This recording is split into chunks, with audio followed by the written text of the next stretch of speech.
ഏഷ്യാനെറ്റ് ആണ്. ഏഷ്യാനെറ്റ് ഉണ്ടായ കാലം മുതൽ ഇതുവരെ ഏഷ്യാനെറ്റ് അതിന്റെ ബാലൻസ് ഇങ്ങനെ നിലനിർത്തി പോകുന്നു. ഇടയ്ക്ക് 1-2 പ്രാവശ്യം 1-2 ആഴ്ചയിലും അല്ലെങ്കിൽ ചില മാസങ്ങളിൽ 24 മുമ്പ് വന്നിട്ടുണ്ട്. പക്ഷെ പിന്നെ അതുപോലെ 24 താഴെ ഇറങ്ങി. പിന്നെ ഏഷ്യാനെറ്റിനെ പിടിക്കാൻ നിങ്ങൾക്ക് പറ്റിയിട്ടില്ല.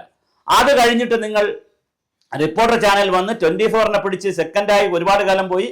അത് കഴിഞ്ഞ് അവർ ഒരു ഘട്ടത്തിൽ ഏഷ്യാനെറ്റിനെ പിടിച്ചായിരുന്നു. ജനൻ TV ശബരിമല വിഷയം വന്നപ്പോൾ വല്ലാതെ കൂടിപ്പോയി. ഈ മനോരമയും മാതൃഭൂമിയും ഒക്കെ പിന്തള്ളി മൂന്നാമത് വന്നു ഏഷ്യാനെറ്റ് 24. അന്ന് റിപ്പോർട്ടർ ഇല്ല. റിപ്പോർട്ടർ ഉണ്ട്, ഇന്ത്യ വിഷൻ എന്ന് പറഞ്ഞിട്ട് ഒരു അലിക്കുലുത്ത്, ഈ നികേഷ് കുമാറിന്റെ അലിക്കുലുക്ക് ചാനലായിട്ട് അങ്ങനെ നിൽക്കുകയായിരുന്നു. അമച്വർ ചാനലായിട്ട്, അത് പ്രൊഫഷണൽ ചാനലായില്ല.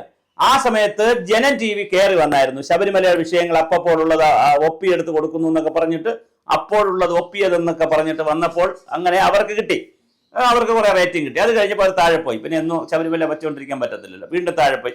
ഇപ്പൊ പക്ഷേ ശബരിമല സ്വർണ്ണക്കൊള്ളയുമായി കുറെ കാര്യങ്ങൾ ചെയ്യുമ്പോൾ അവരും കയറി വരുന്നുണ്ട്. അവർ വിശ്വാസി സമൂഹവുമായി ബന്ധപ്പെട്ടിരിക്കുന്ന ഒരു ചാനലായതുകൊണ്ട്, ഹിന്ദു സമൂഹവുമായി ബന്ധപ്പെട്ട ചാനലായിട്ട് അവർ കയറി വരുന്നുണ്ട്. എന്നാൽ ഏറ്റവും കൂടുതൽ ഇപ്പോഴും മുന്നിൽ നിൽക്കുന്നത് ഏഷ്യാനെറ്റ് തന്നെയാണ്. എന്തായാലും ഏഷ്യാനെറ്റ് കാശ് കൊടുത്ത് ഇങ്ങനെ വാങ്ങിച്ചു എന്ന് പറയാൻ ശ്രീകണ്ഠൻ നായർക്ക് അറിയില്ല. കാരണം ശ്രീകണ്ഠൻ നായർ ഏഷ്യാനെറ്റിൽ ഉണ്ടായിരുന്നല്ലോ. അപ്പൊ അങ്ങനെയാണെങ്കിൽ പണ്ടേ ശ്രീകണ്ഠൻ നായർക്ക് എല്ലാ കള്ളവും അറിയണമായിരുന്നു. അപ്പൊ അതല്ല, ഏഷ്യാനെറ്റല്ല, പിന്നെ ആരാണ്? റിപ്പോർട്ടറാണ്.